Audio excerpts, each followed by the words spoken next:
Let's take a look at the next drill in our freestyle body positioning series.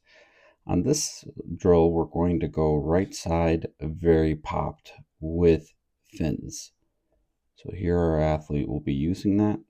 The right arm is going to be extended, and the head here is going to be very, very low to the surface of the water so that the athlete can freely breathe. Now, in this version of the drill, we're going very pop. So the athlete should be almost completely here on their side. Now, we like this drill, especially for younger swimmers who really will just kind of struggle with that breath. So here, this just kind of allows them to be open and to be able to quickly and freely move through the water while taking a breath. In a later progression, we'll go to a version that's just a little less popped. We like that more for our age groupers and our older athletes to really be able to do. So this version, we're just going to work on keeping everything nice and open. So here, beautiful job. What we want to be able to do is just kind of from toes to the hand here, have a really straight line. Sometimes what we see is athletes will just kind of have a curvature to the back because the hand here is a little bit crossed over. So it's really important to make sure that that hand is out here so that just again, everything from toe to fingertip is just going to be nice and straight. Let's go over some more of those key items of things that we look for. Here we like to see that the toes are nice and pointed, which they are because we're wearing fins. And we just like to see that kick here then and is going to change direction from what we normally do. We're going to go a side to side kick here.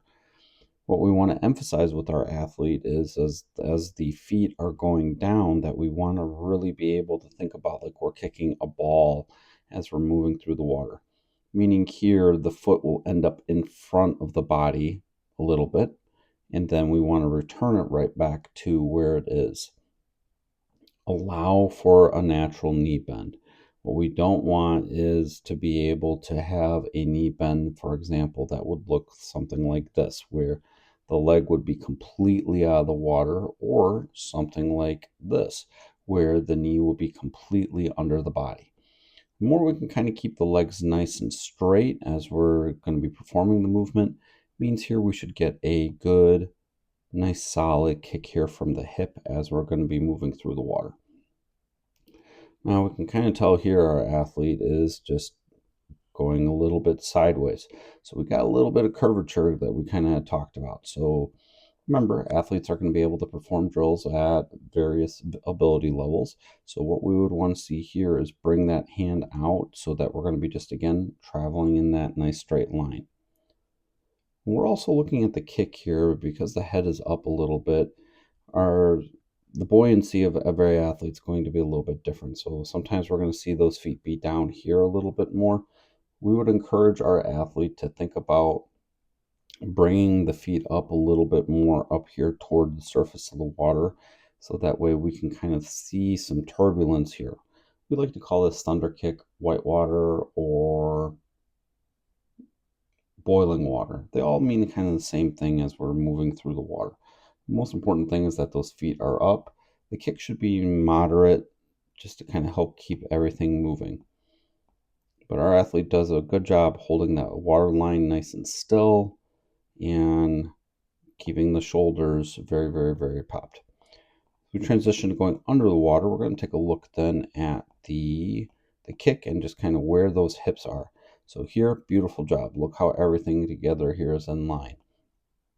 Toes here are nice and pointed, which we like seeing.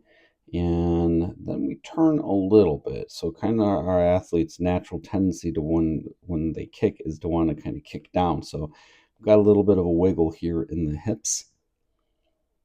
And what we would want to kind of say is just for our athlete to kick a little more in front, so then they can return that kick to go backwards. We still would like to see the feet be up also a little bit more here at the surface. As we go on a return view, again, we're doing a really nice job here. Get a little bit of head movement here, which is okay. So as long as the athlete returns that head to being about right there.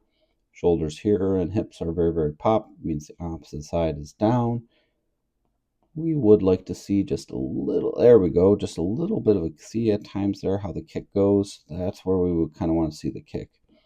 We do get a little bit of a diagonal movement here, so just we would kind of tell our athlete, watch that arm, that arm is going to be a little bit more here. It'll help you just be able to travel a little bit straighter as we're going through the water here. Otherwise, nice job here. Goggle line is really nice and low. Can take a breath. No, the water line stays right along the cap, and we're doing a great job there. So we continue to go underwater. So here, as we're kind of finishing up, what we see is just a little bit of a downward movement. We want to just again kind of say, move those hips up a little bit more so that as you're going in, we can kind of keep that very, very pop position. So overall, if you found some value out of this, be sure to drop a like and subscribe.